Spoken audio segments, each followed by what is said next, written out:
Hello बच्चों, चलिए प्रश्न को पढ़ते हैं। इसमें लिखा है कि एक बच्चा अपने हाथ मोड़कर केंद्रीय अक्ष के परितः घूमते एक प्लेटफॉर्म के केंद्र पर खड़ा है बच्चों। तो निकाय की गतिज ऊर्जा k है।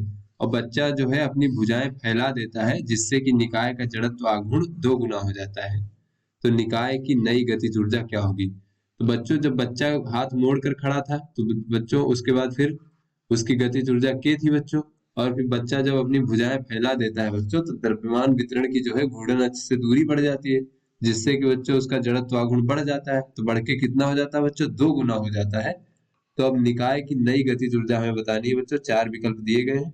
चलिए बच्चों, इस प्रश्न की मूल अवधारणा देख लेते हैं बच्चों इस प्रश्न की मूल अवधारणा में हम ये देख लेते हैं कि कोणीय संवेग संरक्षण का नियम क्या होता है बच्चों। कोणीय संवेग संरक्षण का नियम। तो बच्चों, कोणीय संवेग संरक्षण का नियम ये कहता है कि घूमते हुए निकाय में बच्चों या फिर घूर्णन करते हुए निकाय में अगर कोई बल आघूर्ण न लग रहा हो बच्चों, अर्थात वाय बल आघूर्ण का मान शून्य हो, तो जो निकाय का कोणीय संवेग होता है बच्चों उसका मान नियत रहता है, वो परिवर्तित नहीं होता है। और बच्चों, निकाय का कोणीय संवेग बच्चों कितना होता है, उसे एल से प्रदर्शित करते ये होता है बच्चों आई गुणे ओमेगा, अर्थात बच्चों निकाय का जड़त्व आघूर्ण गुणे कोणीय वेग। तो बच्चों इन दोनों का गुणनफल जो है नियत रहता है, परिवर्तित नहीं होता है। तो चलिए बच्चों अपने प्रश्न को हल करते हैं। तो बच्चों, जो घूर्णन गतिज ऊर्जा होती है वो घूर्णन गतिज ऊर्जा होती है हमारी। तो उसके पहले हम देख लेते हैं। पहले मान लीजिए बच्चों कि माना पहले जो है वो जो जड़त्व आघूर्ण है वो आई है बच्चों, जड़त्व आघूर्ण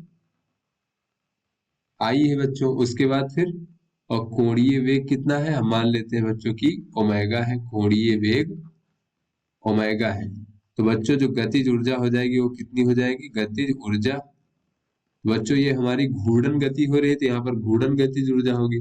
और इस गतिज ऊर्जा का मान k बताया गया बच्चों। तो ये k बराबर हो जाएगा 1/2 जड़त्वाघूर्ण आई और कोणीय वेग ओमेगा का वर्ग।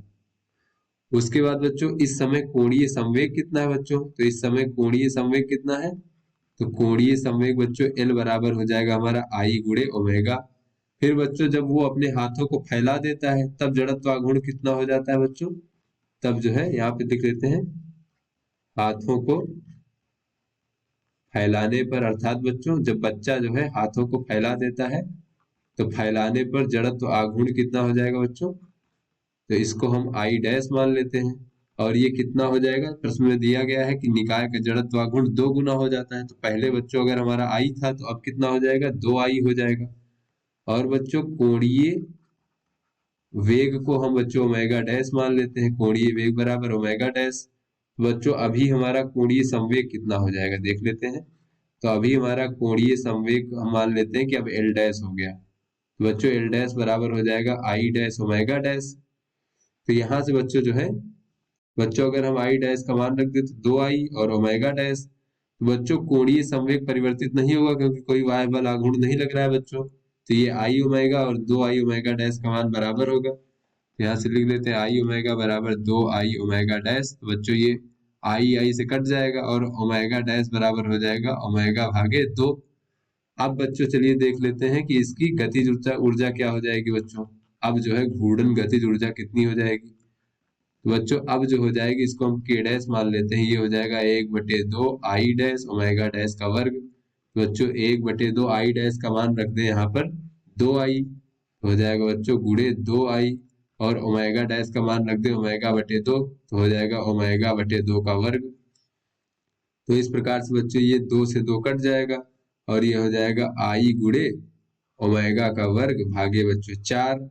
तो यहाँ से अगर हम देखें तो ये हो जाएगा 1/2 और इसको लिख सकते हैं 1/2 आई ओमेगा का वर्ग। तो बच्चों ये वही हो जाएगा 1/4 आई ओमेगा का वर्ग। अब बच्चों यहाँ से हम देखें जो पहले हमारी गतिज ऊर्जा थी घूर्णन की वो k बराबर थी 1/2 आई ओमेगा का वर्ग। तो बच्चों आई बटे आई 1/2 आई ओमेगा वर्ग की जगह पे हम k लिख सकते हैं बच्चों। तो यहाँ से ये हो जाएगा हमारा 1/2 गुणे k। तो ये हमारा बच्चों k डैश का मान हो गया, यानी कि अब जो गतिज ऊर्जा है उसका मान हो गया। यानी कि बच्चों जो बच्चा अपना हाथ फैला लेगा तो उसकी जो गतिज ऊर्जा हो जाएगी वो पहले की गतिज ऊर्जा की आधी हो जाएगी। तो चलिए बच्चों अपने विकल्पों को देखते हैं। तो ये जो सी विकल्प है बच्चों k/2, निकाय की नई गतिज ऊर्जा क्या है वो k/2 हो जाएगी। तो आशा करते हैं बच्चों ये आपको समझ में आ गया होगा। धन्यवाद।